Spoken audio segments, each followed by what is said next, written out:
politically, this government is standing on crutches of two leaders in the states, one Bihar and the other Andhra. So now they realize that without those crutches they cannot survive.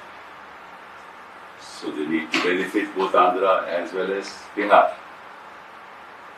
तो लड़खड़ाती सरकार और लड़खड़ाता budget, यही इस budget की कहानी है। लड़खड़ा रही थी सरकार, बचाया आंध्रा ने, चंद्रबाबू नायडू ने और बिहार ने, और बजट का फायदा भी उन्हीं दो स्टेट्स को हुआ। हम उसके खिलाफ नहीं हैं, हम चाहते हैं कि हर एक स्टेट जहां जरूरत हो, जरूरतमंद हो, वहां सहायता होनी चाहिए। लेकिन एक और बात आप सोचिए कि जहां जहां ये लोग हारे, तो योगी जी तो बड़े नाराज होंगे, उत्तर प्रदेश को कुछ भी नहीं दिया, क्योंकि योगी हार गए इसलिए उत्तर प्रदेश को कुछ नहीं दिया।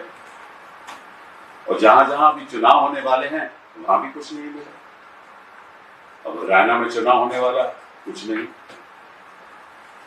झारखंड में चुनाव होने वाला, कुछ नहीं। महाराष्ट्र में चुनाव होने वाला है, कुछ नहीं। क्या इनको कोई दुश्मनी है महाराष्ट्र से? उनकी तो अपनी सरकार, क्योंकि ये जानते हैं कि अगर बिहार के लिए कुछ नहीं करेंगे, स्पेशल पैकेज तो उन्होंने दिया नहीं, उनके पास साधन ही नहीं है। और जो 26 लाख करोड़ की ये बात करते हैं, तो 5 साल में दिया जाएगा, और उसमें कितनी और स्कीम्स ऑलरेडी उसमें शामिल हैं, ये तो बाद में पता चलेगा। और जहां मतलब के रोज पुल गिर रहे हैं, पहले वो पुल तो कायम करें। और आंध्र प्रदेश में आपको मालूम है मिला तो केवल 15 लाख करोड़ ही आंध्र प्रदेश को, ज्यादा नहीं मिला इस समय।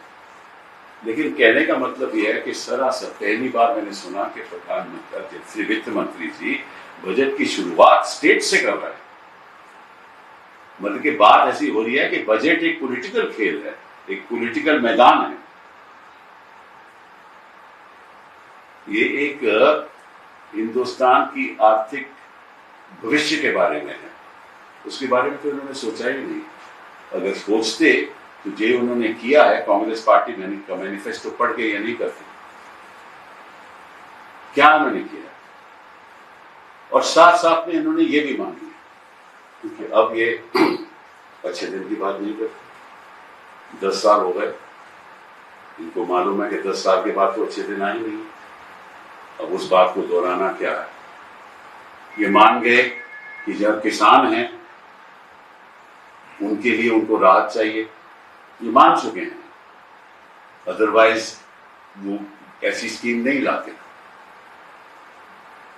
और साथ साथ में ये भी मान गए कि जो आर्टिफिशियल इंटेलिजेंस है, वो मैं कितने सालों से बात कह रहा हूँ, कई प्रेस कॉन्फ्रेंसेस में ये बात कही कि आर्टिफिशियल इंटेलिजेंस के द्वारा हमारा रोजगार पर बहुत बड़ा असर पड़ेगा। आज ये बात मान गए, लेकिन 10 साल के बाद माने। मैं समझता हूं कि पहली बार हिंदुस्तान के इतिहास में एक सरकार जो 10 साल में दिल्ली बैठी है, 10 साल में भी उन्होंने जो डिमांड है, डोमेस्टिक डिमांड, प्राइवेट इन्वेस्टमेंट, उसका कुछ नहीं कर पाए। पिछले 10 साल में इनको मालूम है कि आर्थिक स्थिति हिंदुस्तान की बदतर से बदतर हो रही है, कोई प्राइवेट सेक्टर इन्वेस्टमेंट करने वाला नहीं है, और इसलिए ये पब्लिक सेक्टर इन्वेस्टमेंट करते हैं ताकि लोगों को थोड़ा बहुत रोजगार मिले। इसलिए ये इंफ्रास्ट्रक्चर पे इन्वेस्टमेंट करते हैं, इसलिए ये राहत देते हैं, पैसा देते हैं, लोगों को पैसा देते हैं। लोगों को कहते हैं आपके घर में, आपके अकाउंट में इतना पैसा पहुंच जाएगा, इतना पैसा पहुंच जाएगा। अरे उनको पैसे की जरा क्या जरूरत है अगर वो अपने पैरों पे खड़े हो सके? सरकार की जिम्मेदारी क्या होती है कि हर नागरिक को अपने पैरों पे खड़े होने की अहमियत होनी चाहिए, जिसको हम कहते हैं एम्पावरमेंट। और एम्पावरमेंट तभी होगा जब उनको आप साधन दोगे।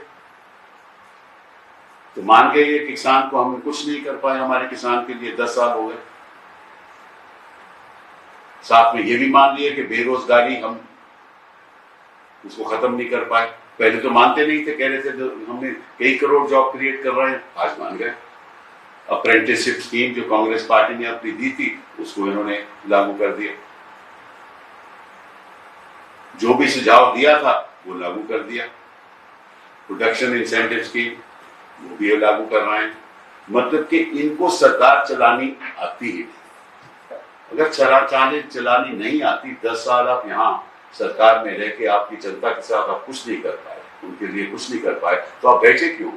किसी और को चलाने दो, क्योंकि हमें मालूम है कि कौन चला सकता है सरकार और कौन नहीं चलाता है। ये जनता को भी मालूम हो कि ये सरकार नहीं चला सकती, और ये हारने वाले हैं पिछले अगले 3 प्रदेशों, झारखंड में भी हारेंगे, महाराष्ट्र में भी हारेंगे और हरियाणा में भी हारेंगे।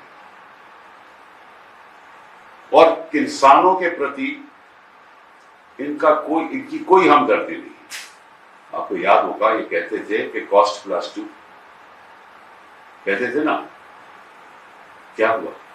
आज के दिन वो भी नहीं कर पा। ये कहते थे 2 करोड़ जॉब आप हर साल क्रिएट करते हैं, आज मान गए, और आज भी कह रहे हैं कि 2 करोड़ जॉब हम अब क्रिएट करेंगे। पिछले 10 साल में आप क्या कर रहे थे? इनका दृष्टिकोण केवल एक है कि जो आपकी स्टॉक मार्केट है